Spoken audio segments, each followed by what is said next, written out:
Photojournaling is a great hobby to get you creating with your hands without having to really worry about the final result. Photographs have this seemingly magical way of transporting us back to a moment in time. There are countless ways to put a page together. All you need to get started are some printed photos and a journal. Keep it simple and have fun. Hi there, my name is Leanne. I'm an avid journaler and content creator that teaches everyday people how to document their lives in fun and unique ways. So you may be wondering, what exactly is photojournaling? Today, I'm here to share with you what it is, why I personally love it, and how you can get started photojournaling today. Photojournaling takes the photo documentation aspect of scrapbooking and applies it to life's more everyday moments. These days, we don't often print out photos to share with friends and family. Printing out photos not only allows us to avoid distraction, but it also helps us to appreciate those special moments that we may not want to display on the wall, but ultimately tell the story of our everyday lives. Photojournaling is a way to unplug and take the physical representation of those little special moments of our lives and really appreciate them. Either way, the goal of photojournaling is to enjoy the creative process and have a way to return to those special moments in your life that may not feel frame-worthy. Now you may be thinking, this all sounds great, but what am I gonna need to get started? One of the things I love about photojournaling is that you really don't need any fancy supplies. All you need to get started are some printed photos and a journal. The rest is all optional. These days, getting your physical photos printed is easier than ever before. Gone are the days of taking your film or your memory card to the local drugstore and waiting weeks for your prints. Now, more than ever, I love the convenience of getting photos printed without ever having to leave my home. If messing with a printer or a drugstore kiosk doesn't sound like your thing, you can use an app like FreePrints. You just upload your photos and send them off to be printed. Then, they deliver high-quality prints straight to your door. Talk about convenience. I'll be using Photos by FreePrints in my layout today. Once you have your photos printed, you'll need a journal. This journal can be as fancy or as plain as you want. You can use something like a composition book, a TJ Maxx journal, a dot grid journal, or a traveler's notebook. If you don't know what any of these things are, don't worry. Just use what you have. Some other tools you may want to incorporate are a pair of scissors or a paper trimmer, glue sticks or double-sided tape for adhering down your photos, papers for collage, stickers, a pen for journaling, and markers or watercolors for added color. Other fun things to incorporate are ephemera from your daily life. These can be things like movie tickets, brochures, receipts, the tag from your new pair of jeans, or even your kids' artwork. Collect anything you would like to use to help tell your story. Now that we've talked about what photojournaling is and some supplies you may want to use, let's get into the fun stuff. Actually creating your first journal page. Before we get started, I just want to say, it's important to remember that photojournaling is supposed to be fun. There is no right or wrong way to do it. I'm going to show you one way to do it today, but there are countless ways to put a page together. You may not like every page you create, but don't let that discourage you. It's all part of the process, so just stick with it. So for my layout today, I'm going to be using this blank journal. Today I'm going to be using this photo that I got from FreePrints, as I mentioned earlier. This is a photo of me doing my morning routine with one of our dogs. I kind of like to chill out in my bed with some coffee and my planner, watch a little bit of YouTube, and just hang out with the dogs. So this is an everyday moment that we kind of overlook, but I would like to put into my journal so that I can remember. So I'm going to be working with this photo today. Now I'm going to add some supporting ephemera like we talked about. I'm going to be using this piece of printed scrapbook paper here. You can use whatever works with your photo, which we're going to talk about in a second. I'm going to be using this recycled index card. You'll see why in a second. I'm also going to be using some found ephemera. This is actually the scan of the type of coffee that I was drinking, so I thought that would be fun to add that in as an extra little documentation piece. So let's just get into it.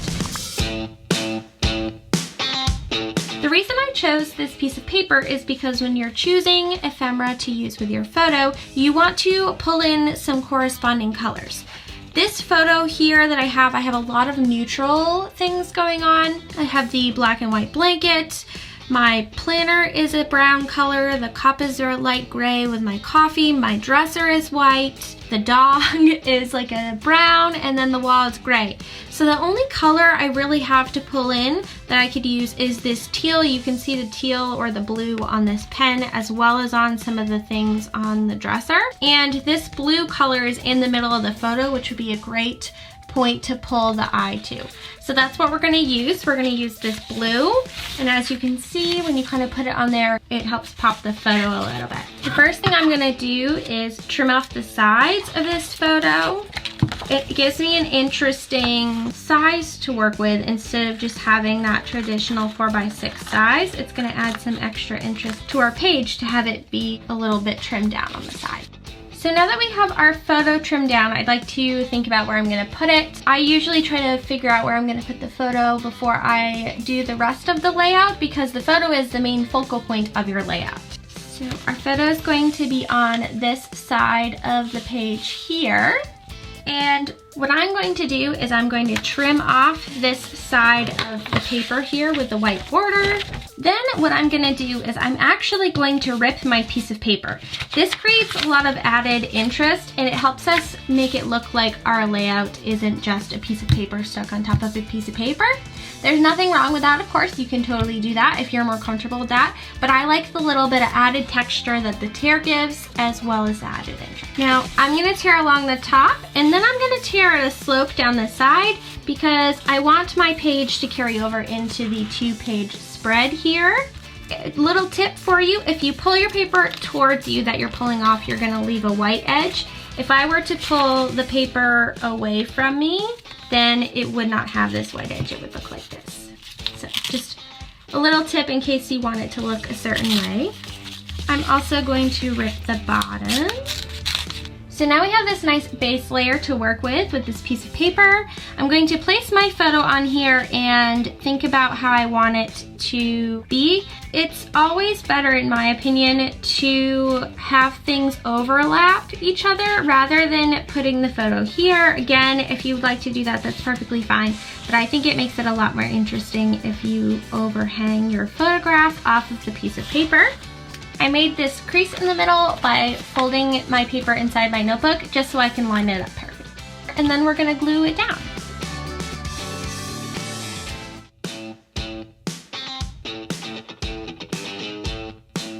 Now that we have our paper laid down, we're going to glue down our photo. Now that we have our photo laid down, it's time to add our extra ephemera. So what I'm gonna do now is pull in the ephemera piece from my coffee, and I'm gonna decide where I want that and which part of it I would like to keep showing. I'm also going to pull in my index card. The reason I want to pull in this index card is I want to have a little clever way to document that this is my morning routine. So I'm gonna call this my morning recipe because these are all the things I really enjoy doing in the morning in my morning routine. So I'm gonna measure the index card here. We're gonna take our journaling pen and just roughly make some lines as to where we would like to cut our card off. You could be more precise than I am, but I like the organic feel when things are a little bit off kilter.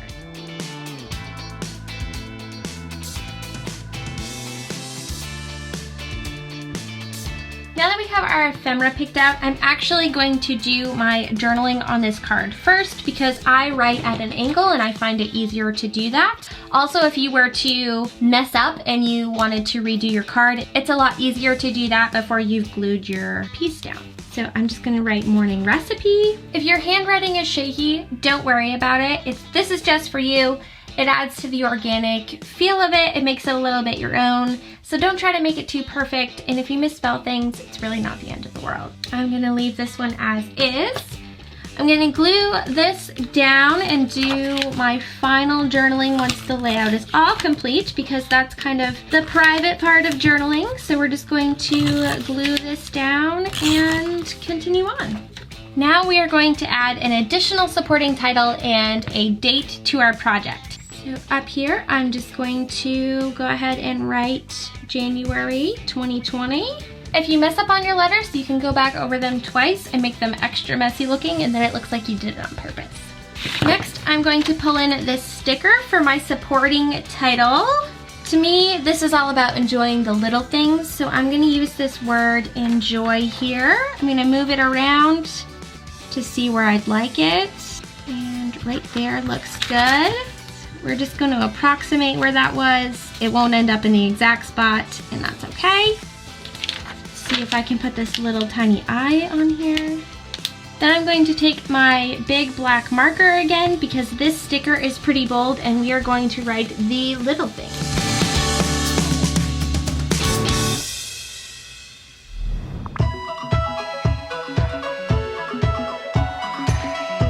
Now that we have our base layer down, it's time to add some fun finishing touches. If you enjoy the more simplistic look, you can leave your layout as is, or you could use the additional space around your layout for some journaling. It is all up to you and your preferences. I personally like to take my page one step further by adding some simple doodling and some watercolor. Now that we have our base layer down, we're gonna add some finishing touches. I really like to add things like stickers and little doodles just to really add interest to the page and tie it all together, as well as make it uniquely my own. So today I'm gonna add a few paw print doodles and we're gonna do those together. They're really easy. You don't have to be able to draw. I'm not an artist. Doodles are really just shapes, so we're gonna make some really simple shapes together.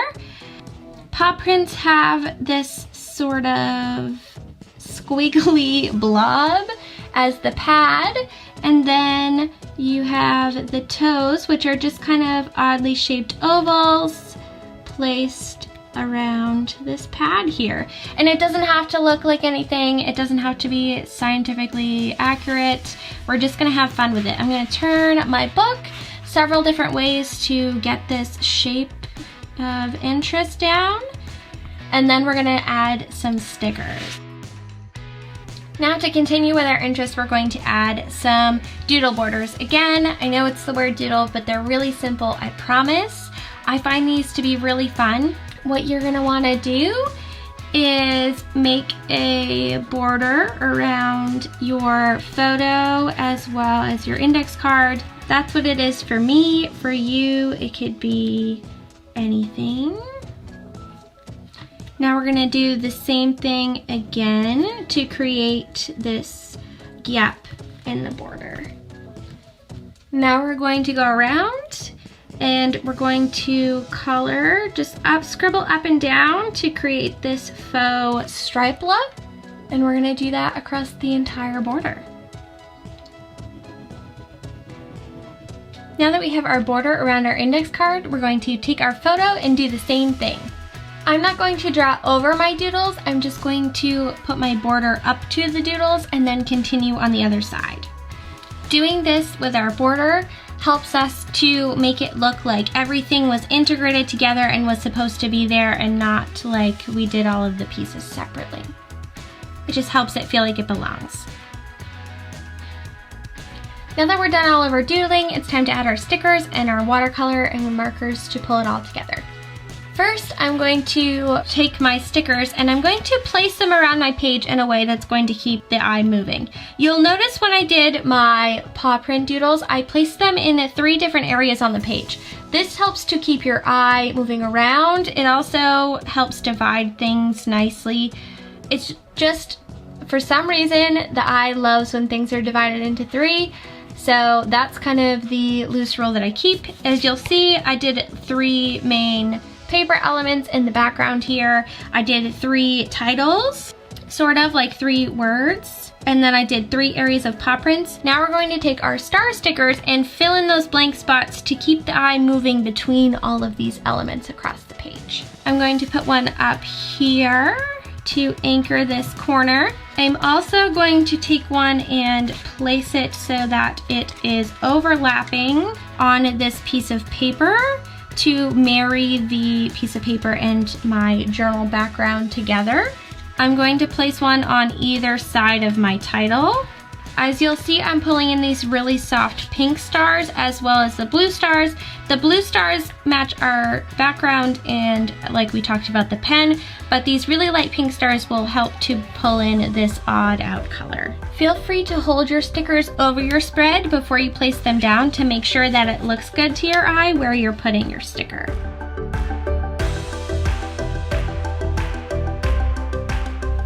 I actually decided I don't like how blocky this is, so I'm gonna pull this up really carefully and I'm going to trim around the words.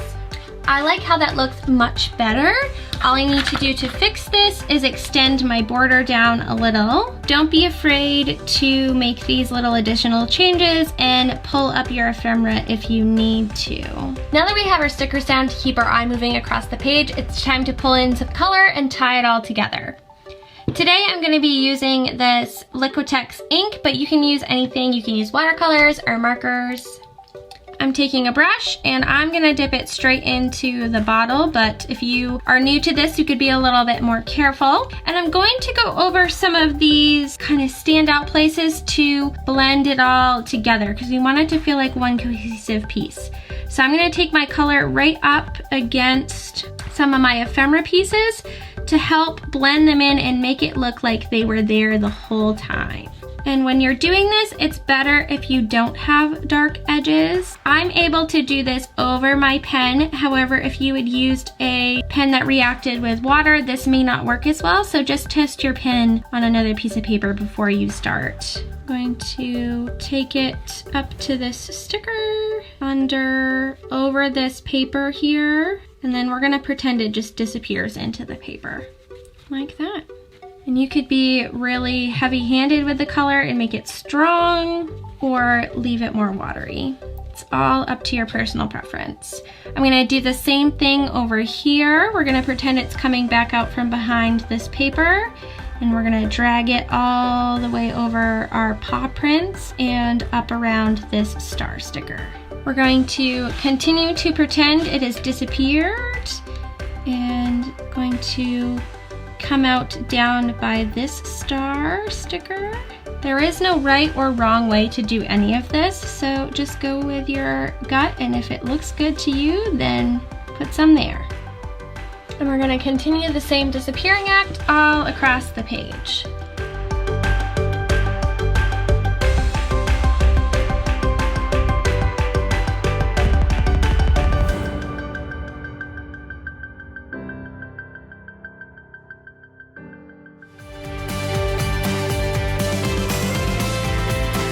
And there you have it.